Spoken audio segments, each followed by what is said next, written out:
Hello everyone, स्वागत है आप लोगों का मेरे YouTube channel my TV my notes पे। मेरा नाम श्वेता सिंह है। मेरे चैनल पे वो सारे जीके लिस्टेड है जो एग्जाम में पूछे जाते हैं और प्रीवियस ईयर्स के जीके भी मेरे चैनल में लिस्टेड है, दिए गए हैं। ठीक है, और आज के इस वीडियो में हिस्ट्री के 20 महत्वपूर्ण जीके पढ़ेंगे लेवल 3। ठीक है, तो चलते हैं बढ़ते हैं पहले प्रश्न पे। पहला प्रश्न है, किस आंदोलन को हिंदू और मुसलमान दोनों का समर्थन मिला? किस आंदोलन में हिंदू और मुसलमान दोनों का समर्थन मिला था? तो याद रखिए, असहयोग आंदोलन में हिंदू और मुसलमान दोनों का समर्थन मिला था। अगले प्रश्न पे आते हैं। अगला प्रश्न है,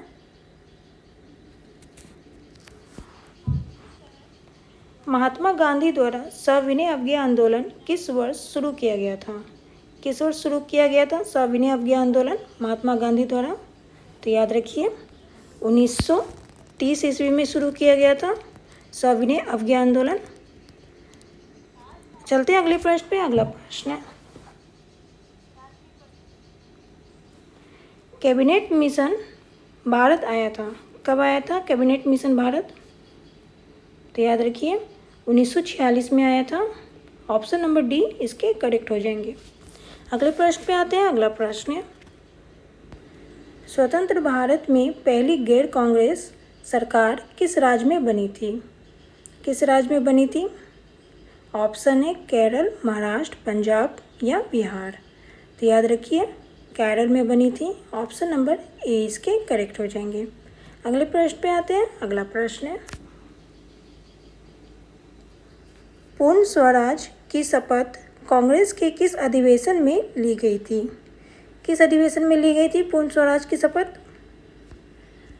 तो याद रखिए, लाहौर के अधिवेशन में ली गई थी। ऑप्शन नंबर बी इसके करेक्ट हो जाएंगे। अगले प्रश्न पे आते हैं। अगला प्रश्न है, किस वर्ष में 26 जनवरी का दिन स्वतंत्रता दिवस के रूप में मनाया गया था? किस वर्ष को 26 जनवरी के दिन स्वतंत्रता दिवस के रूप में मनाया गया था? तो याद रखिए, 1930 ईस्वी में मनाया गया था।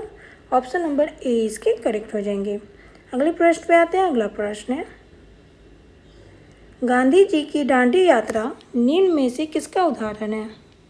किसका उदाहरण है गांधी जी की दांडी यात्रा?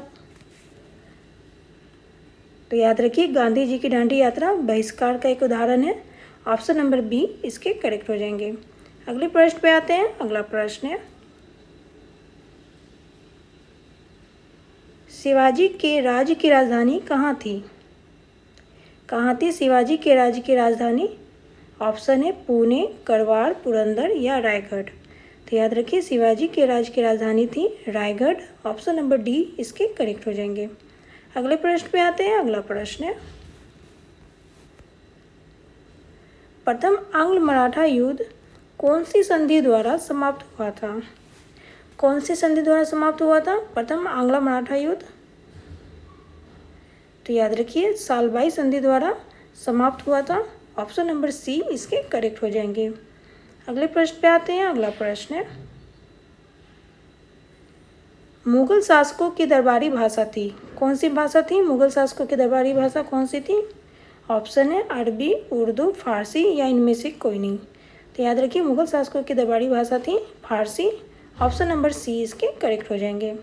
अगले प्रश्न पे आते हैं। अगला प्रश्न है, शिवाजी का गुरु कौन था? कौन था शिवाजी का गुरु? ऑप्शन है नामदेव, रामदास, एकनाथ या तुकाराम। तो याद रखिए, शिवाजी का गुरु था रामदास। ऑप्शन नंबर बी इसके करेक्ट हो जाएंगे। अगले प्रश्न पे आते हैं। अगला प्रश्न है, मलिक काफूर जनरल था, किसका जनरल था मलिक काफूर? तो याद रखिए, अलाउद्दीन खिलजी का जनरल था Malik Kafur. Option number C इसके करेक्ट हो जाएंगे। अगले प्रश्न पे आते हैं। अगला प्रश्न है, किस लड़ाई ने मोहम्मद गोरी के लिए दिल्ली क्षेत्र खोल दिया? किस लड़ाई के बाद मोहम्मद गोरी के लिए दिल्ली का क्षेत्र खोल दिया? तो याद रखिए, तराइन की दूसरी लड़ाई में। ऑप्शन नंबर बी इसके करेक्ट हो जाएंगे। अगले प्रश्न पे आते हैं। अगला प्रश्न है, गुप्त काल में किस धातु के सर्वाधिक सिक्के जारी किए गए? किस धातु के सर्वाधिक सिक्के जारी किए गए थे गुप्त काल में? तो याद रखिए, सोना के किए गए थे। ऑप्शन नंबर ए इसके करेक्ट हो जाएंगे। अगले प्रश्न पे आते हैं। अगला प्रश्न है, हर्षचरित के लेखक कौन है? कौन है हर्षचरित के लेखक कौन है? ऑप्शन है बाणभट्ट, अमर सिंह, कालिदास या हरिसेन। तो याद रखिए हर्षचरित के लेखक हैं बाणभट्ट। ऑप्शन नंबर ए इसके करेक्ट हो जाएंगे। चलते बढ़ते हैं अगले प्रश्न पे। अगला प्रश्न है